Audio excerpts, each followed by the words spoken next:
Hey, you all. Welcome back. Y'all see the title of this video. We are discussing Porsha, liar, pants on fire, Williams Instagram Live. So I watched it on Thursday, but I was also in a webinar at the same time. And you can't do two things at once. So I had to rewatch it this morning. I'm going to give you all my conclusion first, and then we're going to kind of work backwards from there. I concluded that Porsha Williams is full of shit. Period.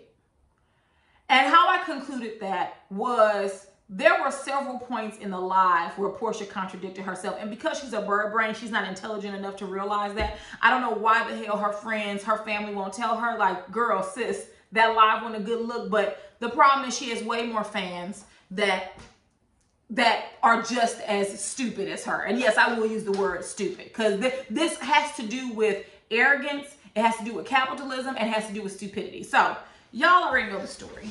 Kandi went to the Bravo executives and she basically listed out some action items that she wanted to be completed by Bravo and the Bravo executives. One of them was creating programming that's geared towards speaking about the issues that Black women and men experience in America, also hiring more Black executives and creating an internship with HBCUs, right? So all great action items. Bravo.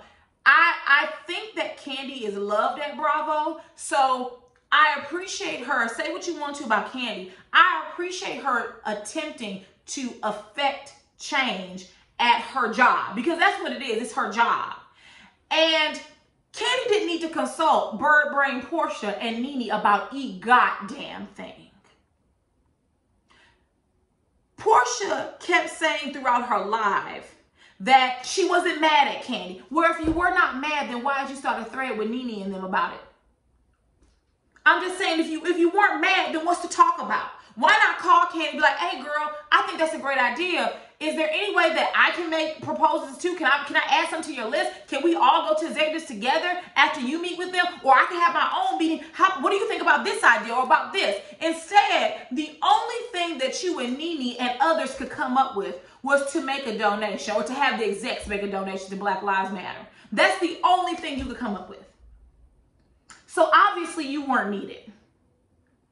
I put this in, I always discuss this in terms of real life, right? So if there was an issue at my job where I need to see more diversity or I want to see more changes, I would step up. I would go to HR, the CEO, or whoever would need to hear it.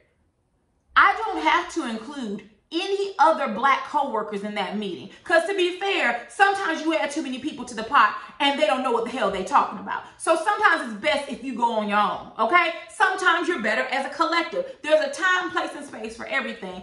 Porsha and Nene, y'all don't add nothing. It's not like you're intelligent. Kandi has built her own rapport with the executives and she had such confidence that they would take her serious enough that she emailed them and made these requests, and they have slowly began to happen. What were you and Nene needed for? When the best you could come up with is a donation. So in our live, when she said that it's being presented that I went to the executives to have them remove a scene. She said, I've worked hard in my career, and if I've reached that level where I can have a scene removed, so be it. Then Porsha said the word however. Now, you all know what the word however means, but obviously Porsha doesn't. When anyone utilizes the word however, it is said in order to contrast or contradict a previous statement. So when Porsha said that it is being purported that I went to the executives to have a scene removed, however, that is furthest from the truth, she is saying that prior statement is untrue. But then she went on in her life to say she did do it. It can't be both, Porsha. Either you did or you didn't. Porsha is doing what we call splitting hairs. She's saying that she did it not for herself, but for everyone on the cast, because it would look terrible for Black women to be arguing about Black Lives Matter on TV. This is the same woman that lied on another Black woman, aka Kandi. This is the same Black woman that sat at that table in New Orleans and got so mad at Kenya she called her the B word. We talking about that Black woman.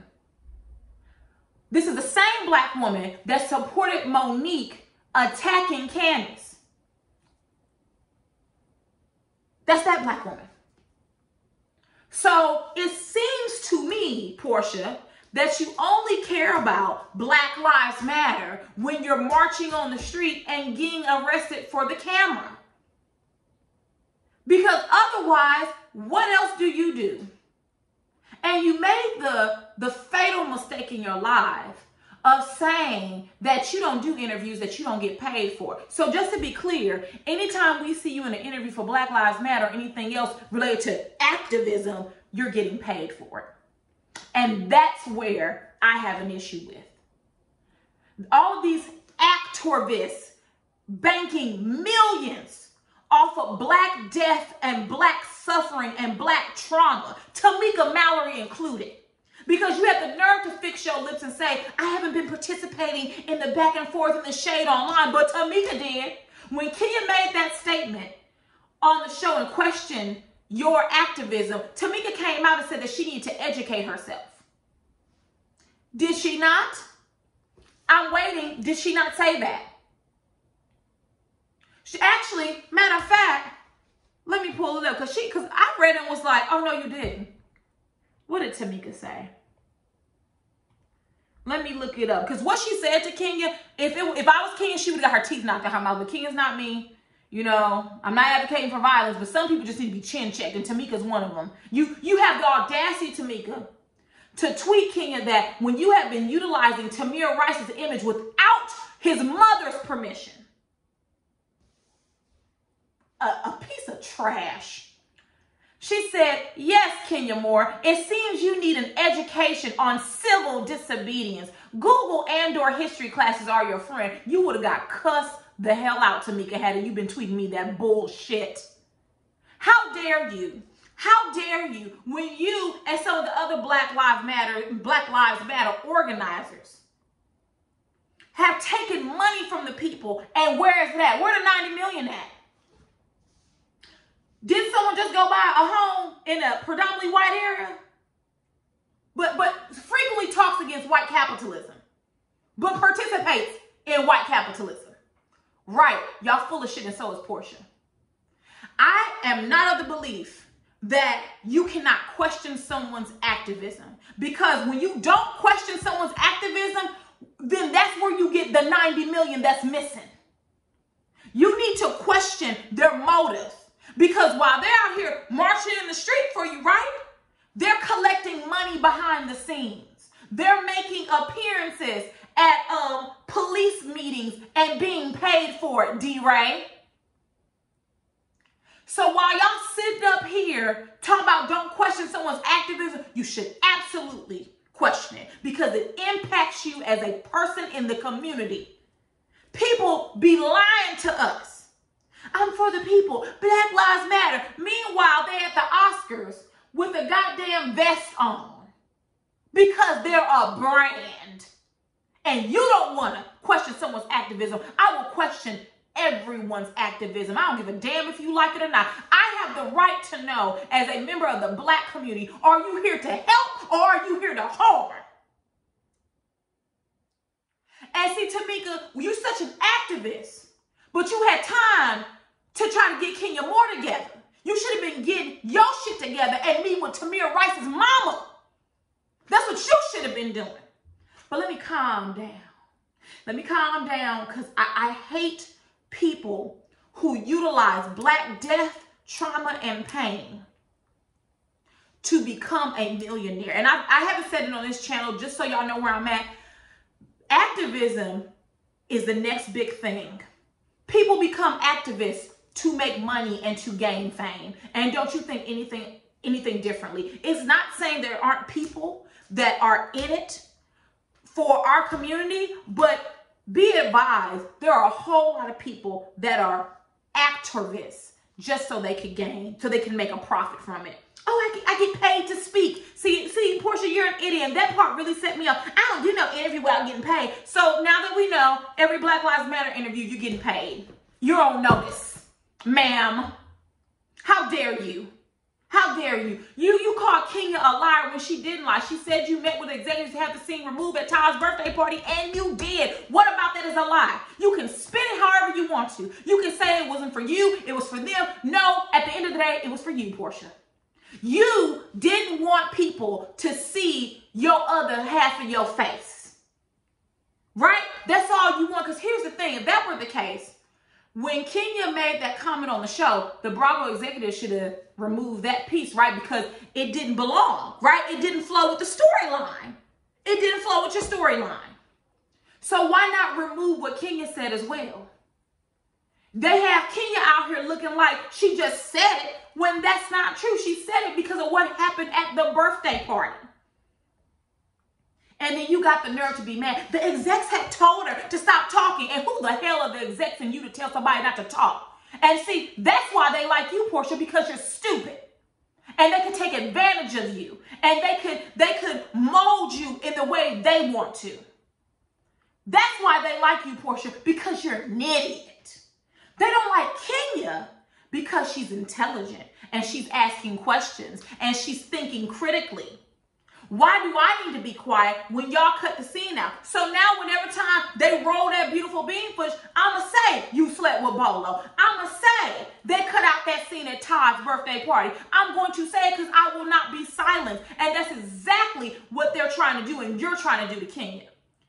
How can you? And then she had the audacity to sit up there and say, how can we ask white folks for anything when we around here acting a fool? This idea that black people have to perform for white people drives me up a wall. White people act a fool every damn day.